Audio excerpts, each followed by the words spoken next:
Hey everyone, thanks for joining us. We're going to go ahead and get started with Coach DeVries. Please use the raised hand feature to ask a question, and we'll go ahead and start with Greg Hunter. So, Coach, obviously, rivalry game, your first road game of the season. What kind of challenges do those present? And what do you find out about your club in these type of situations? Yeah, anytime you're going into your first road game and it's against a really good opponent like Pitt and it's a rivalry game, I think you're going to get really tested and that's something that you can't prepare for until you're in that situation and in that environment and see how your guys respond.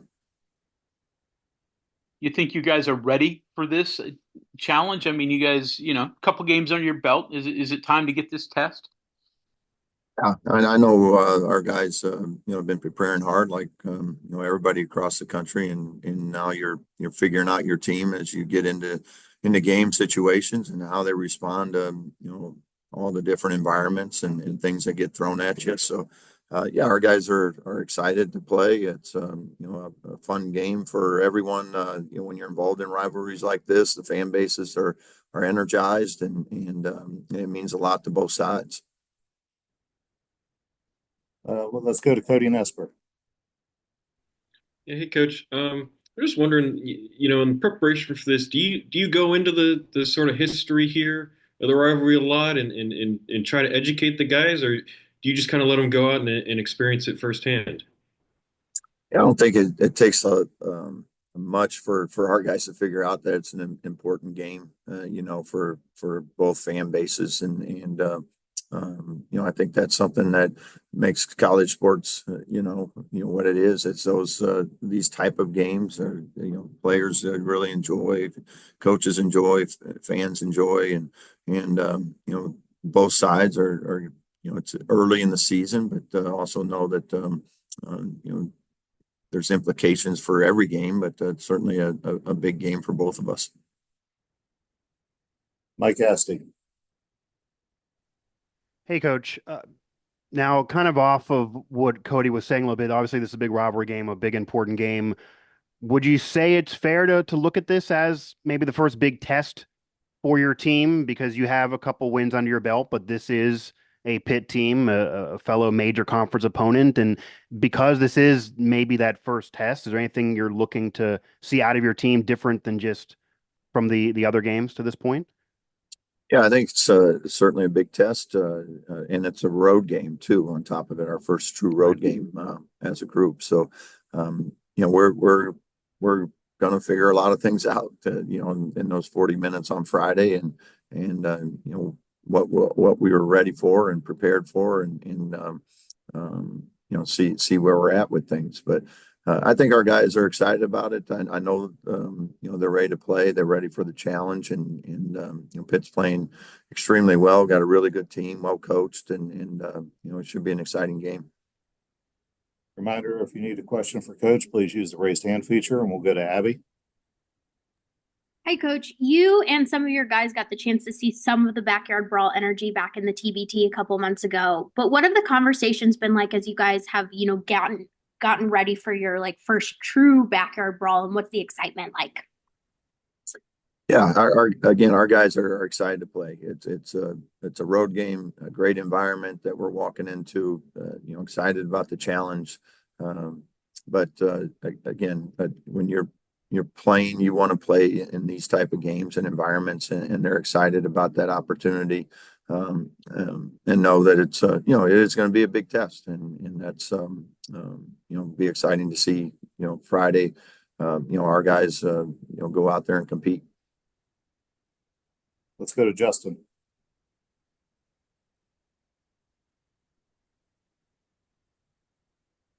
Sorry about that. Hey, Coach, kind of in the spirit of the whole rivalry thing, I was wondering if you could kind of give me your take on, what you guys went through at Drake with the whole IV Classic, and obviously that looked like it was kind of a good deal, and then went south, I imagine for different reasons. But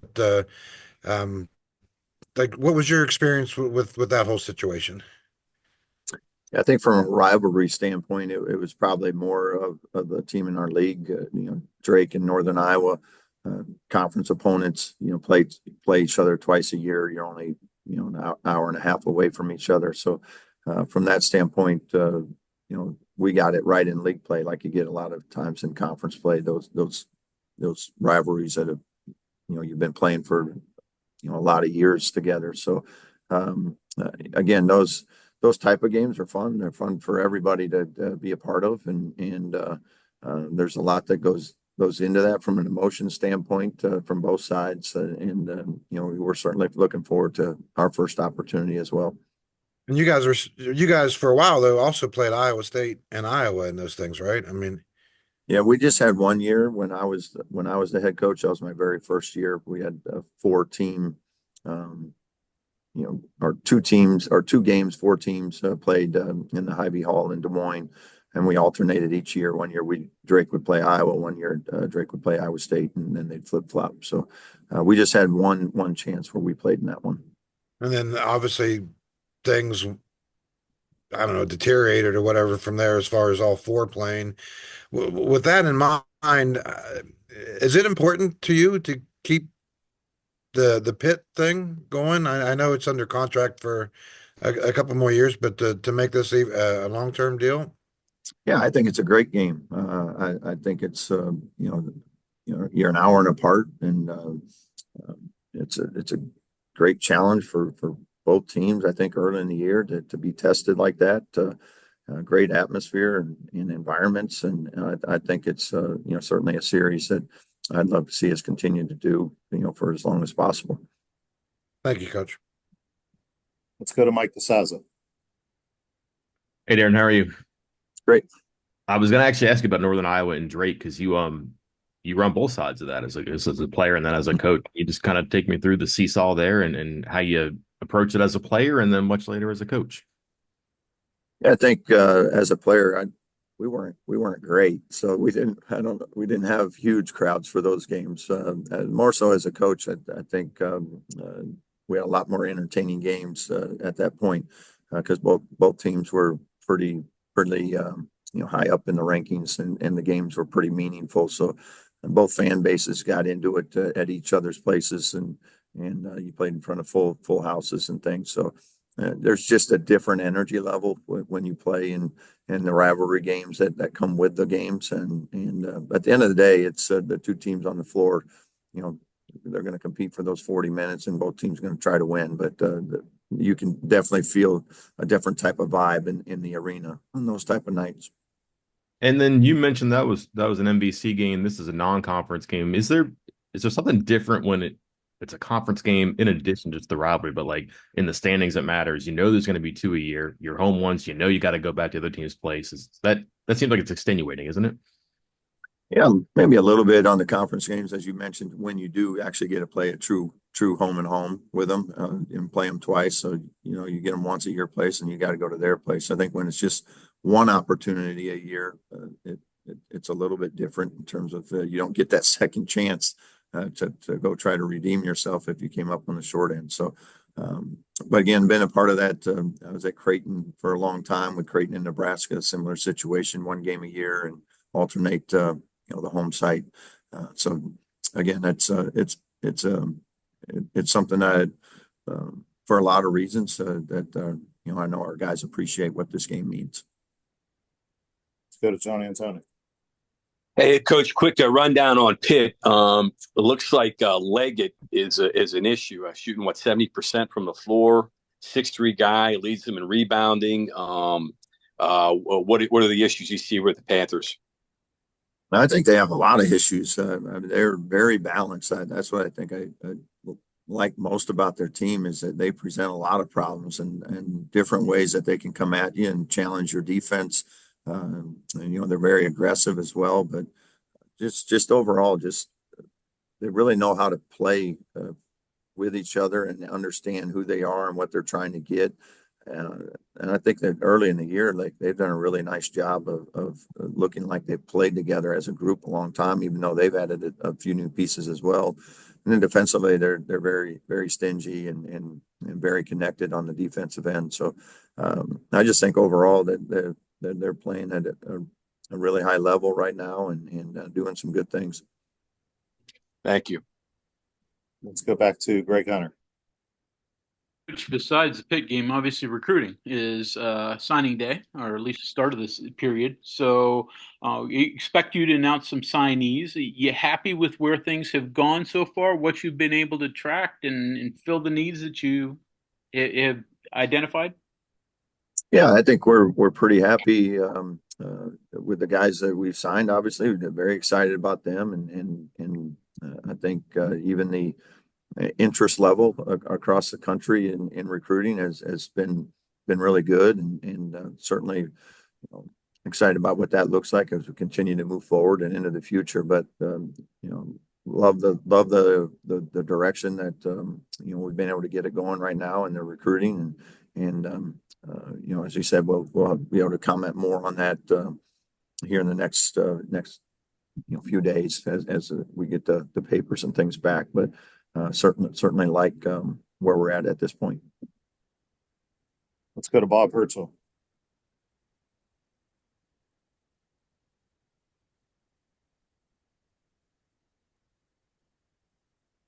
Bob, I think you're muted. How's that? Better? There we go. There you go. I'm sort of new at this stuff. You know what I mean? That's why it says owner up there. It's a new computer. Anyway, different level of excitement you mentioned in games like this, in the arena and the likes. Is the game really more important maybe than just an ordinary non-conference game? And do they're more important to the fans maybe than to maybe even the coaches and the players, even though you'd like to think not? I think it's important to all of us. I mean, players, coaches, it's a significant game for us. We know it's a significant game for the fan bases, and you certainly know that both teams are going to come and play as hard as they can to try to win this game. And just like you do every game, but there's certainly some added importance to it. Is there a way to explain the way that added importance shows itself to you and your team? The way it shows itself, the added importance, is that the question? Yeah, the way you experience it. Yeah, I think again, it's just you can feel it, right? And it's hard to explain in sports. You just know when there's a different energy level to a game, a different vibe in the arena, around town, whatever it may be. You know that there's a different edge to the way this game plays out, and that's certainly something that we have a lot of respect for. Thank you. Let's go back to Mike. Hey, Coach. Obviously, you're aware of kind of what Pitt brings to the table, and obviously this is a big game, and you mentioned that you don't have to fully teach the players. They're kind of just aware, just kind of hearing about this rivalry. But what do you know about Jeff Capel's teams? What's your relationship like with Jeff Capel, Pitt's head coach, and the matchup with him in particular? Yeah, actually, I don't know Jeff that well, just from afar and watching their teams and seeing them play, throughout the years with the different teams he's been a part of and been able to coach. And, he's done a really good job. You watch, some of the teams he's had these last couple of years and some of the things that they've been able to do and how they play. And I just think he does a really good job and has an identity to what they try to do on offense and they play to their strengths. Again, their preparation and stuff, when you're looking at them, it's like they know exactly what they're going to get, and it's up to you to try to stop it, and it's difficult to do. Have you had any conversations with him? Anything you could give us in terms of after you got hired? Hey, this is the rival coach. Congrats, but we're going to beat you. Anything like that from Jeff? No, I didn't. Okay. Justin. Coach, in terms of Pitt's style of play, as a team, they're shooting over 50%, 3-point percentages. It's okay. Um, what kind of style of play do you expect from this game? Can it be high tempo, or maybe it's a muddied up kind of game? What way would you like to see this game played on Friday?